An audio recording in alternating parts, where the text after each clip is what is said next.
and thanks for joining me at the Financial Spotlight. I'm Chantrell, and I'm here to give you financial tips and tricks that are going to help you on your road to know your money. And today I'm bringing you a side hustle that I actually introduced on my Instagram page. And if you're not following me over on Instagram, why the heck not?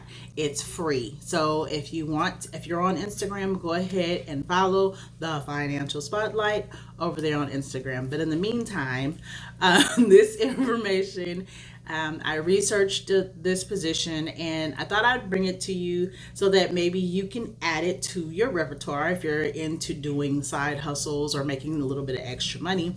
And it is a day of wedding coordinator and or event coordinator. So both of these are two different things, but almost in the same situation or in the same realm.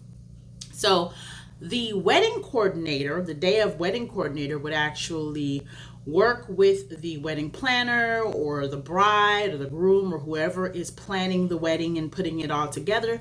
They will work with them, even sometimes the officiant. They will work with them, make sure that things go off smoothly without a hitch that day. So you would probably make sure that the flower girls, bridesmaids, everything, they're in place. Make sure all of the catering is together. Make sure everybody's sitting where they need to sit.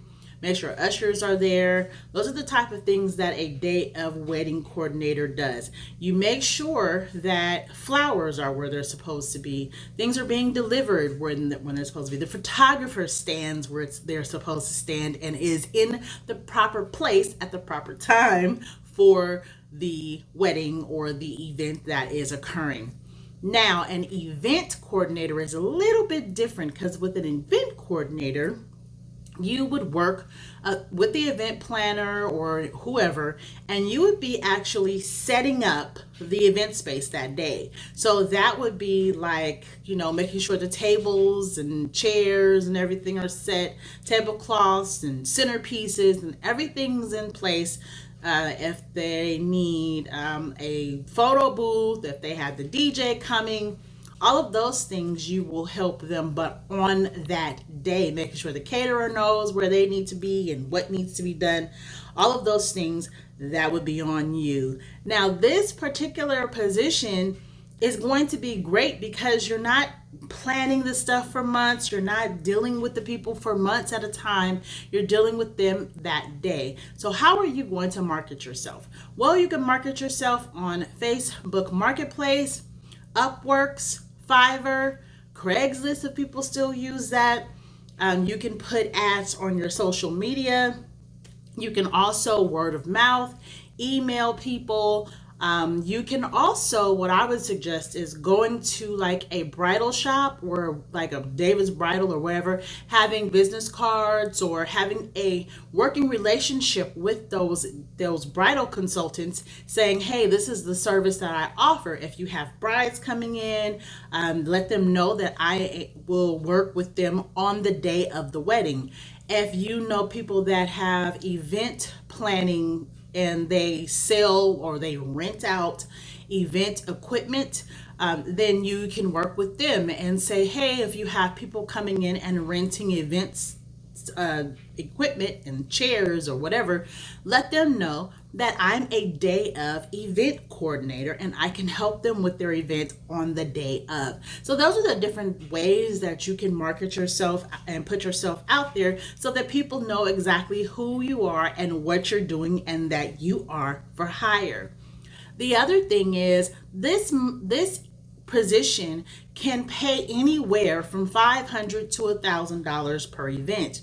So what I would do is I would make sure that I have a contract together. You can work with LegalZoom or Nolo, any of those places, and get you a official contract that states this is what I do, this is the description of my job, this is the time frame that we've agreed upon for me to be here, and this is my fee. I need a deposit on such and such a date, and then I need the remaining of the amount on the day of or the day before the event. Because what you don't want to do is put yourself out there and you're there for 12 hours and you haven't gotten paid, or you're there for 12 hours and you haven't gotten paid enough. Some people do it on an hourly basis. So anywhere from $21 to $25 per hour, maybe a little bit cheaper, some depending on what state you're in. I'm in California.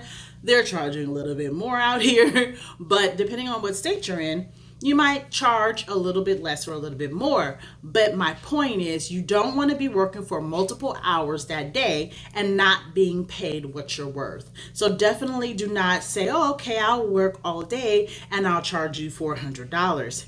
You're not going to get the amount of money that you're worth charging them $400 and you're there 12 hours that day. So make sure that in your contract you state all of this so that people are aware of what you offer and what you're expecting from them and what they can expect from you. Hopefully this information has helped you and got your wheels spinning. Go ahead, and if you have any questions or comments or concerns, or even if you do this, leave that information in the comment section below so that we can read them, and if there's questions, I'm going to answer them. I will research as much as possible and bring more information here for you. Make sure that you go ahead and like this video if you liked it, and keep on watching because I'm going to keep on bringing all types of different side hustle ideas to you. And if you haven't seen the side hustle videos that I've made in the past, go ahead and click the link here, or you can click one of the videos that I put at the end of this video so that you can watch those and get all of the different side hustle ideas that I have. Thank you for joining, and you have a great one. Bye.